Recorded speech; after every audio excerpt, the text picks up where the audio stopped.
Hello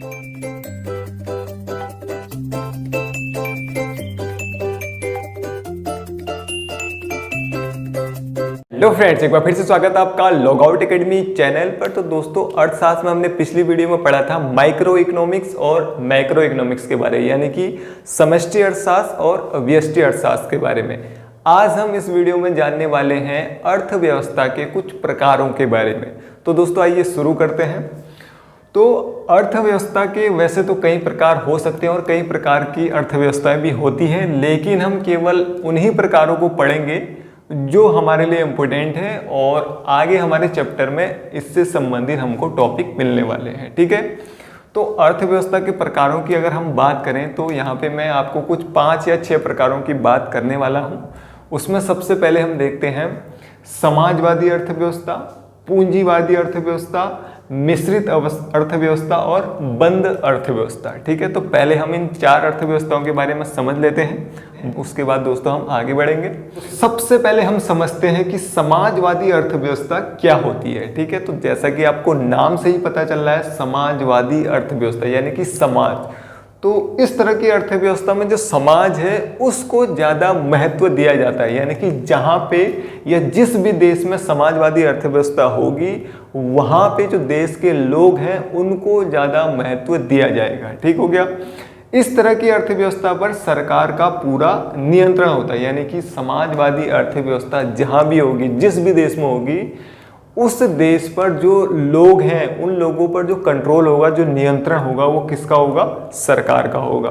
ठीक है, और समाजवादी अर्थव्यवस्था में भेदभाव, जातिवाद नहीं देखा जाता है, यानी कि समाजवादी अर्थव्यवस्था में सभी लोगों को एक समान रूप से देखा जाता है, इसमें भेदभाव नहीं होता है और जातिवाद नहीं होता है।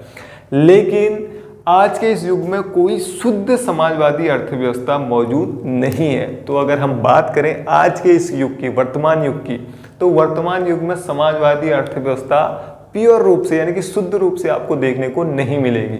कहीं पे सरकार का नियंत्रण कम होगा, कहीं पे आपको जातिवाद दिखेगी, कहीं पे आपको भेदभाव नजर आएगा।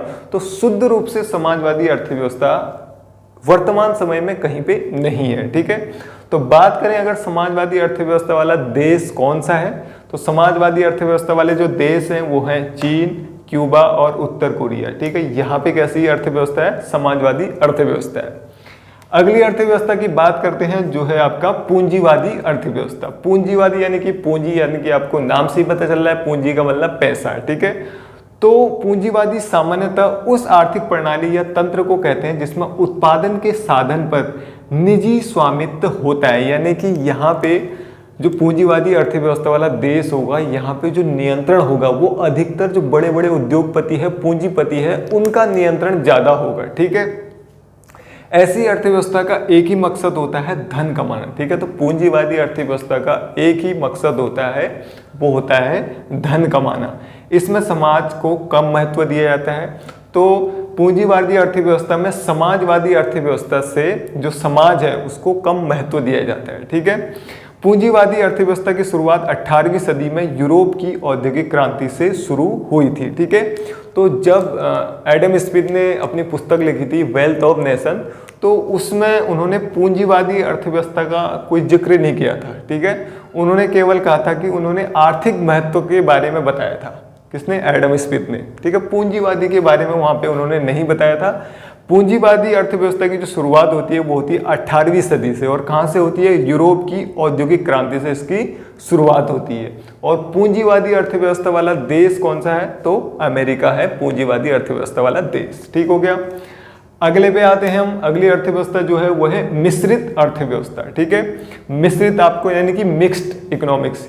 इसमें क्या होगा? समाजवादी अर्थव्यवस्था भी होगी और पूंजीवादी अर्थव्यवस्था भी होती है, यानी कि दोनों का मिश्रण होता है।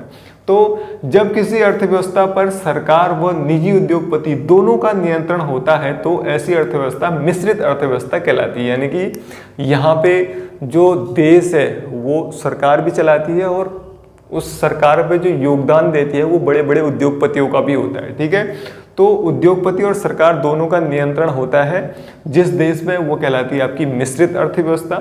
इसमें समाज और पैसे दोनों को महत्व दिया जाता है। तो मिश्रित अर्थव्यवस्था में समाज को भी महत्व दिया जाता है और पैसे को भी महत्व दिया जाता है। तो मिश्रित अर्थव्यवस्था वाला अगर देश कौन सा है बात करें तो भारत में कैसी अर्थव्यवस्था है, मिश्रित अर्थव्यवस्था है। अगली अर्थव्यवस्था की बात अगर हम करते हैं वो है आपका बंद अर्थव्यवस्था से, क्लोज इकोनॉमी। तो बंद अर्थव्यवस्था वाला देश ना ही आयात करता है और ना ही निर्यात करता है, यानी कि इस देश से ना ही कोई सामान बाहर जाएगा, किसी देश में जाएगा, और ना ही उस देश से कोई सामान इस देश में आएगा। ठीक है, तो इस तरह की अर्थव्यवस्था क्या कहलाती है, बंद अर्थव्यवस्था कहलाती है। तो बंद अर्थव्यवस्था वाला देश माल या सेवाओं का आयात निर्यात नहीं करता है। ठीक है, बंद अर्थव्यवस्था में एक देश अन्य देशों के साथ बातचीत नहीं करता है। ठीक है, तो आयात निर्यात नहीं होता है, बातचीत भी कम होती है।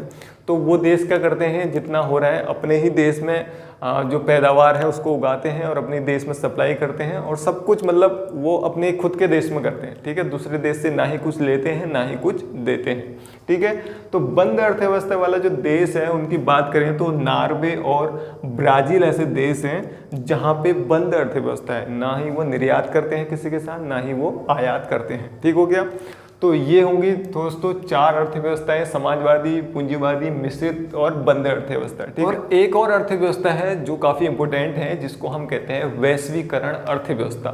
तो उसके बारे में भी हम जानते हैं, पहले इसको कर लेते हैं रफ। तो आप समझते हैं वैश्वीकरण अर्थव्यवस्था क्या होती है। तो वैश्वीकरण अर्थव्यवस्था वह अर्थव्यवस्था है जब घरेलू अर्थव्यवस्था का वैश्वीकरण अर्थव्यवस्था से एकीकरण हो जाता है। यानी कि वैश्वीकरण अर्थव्यवस्था में क्या होता है, आप किसी भी देश से आयात कर सकते हैं और किसी भी देश से निर्यात कर सकते हैं। यानी कि आप किसी भी देश से कोई भी सामान मंगा सकते हैं और अपने देश से किसी भी चीज़ को बाहर भेज सकते हैं। ठीक है, अगर जैसे हमने अभी देखा बंद अर्थव्यवस्था वाला जो देश था नॉर्वे और ब्राज़ील, अब वो क्या करने लगे, आयात या निर्यात करने लगे, यानी कि दूसरे देशों के साथ आयात करने लगे और निर्यात करने लगे।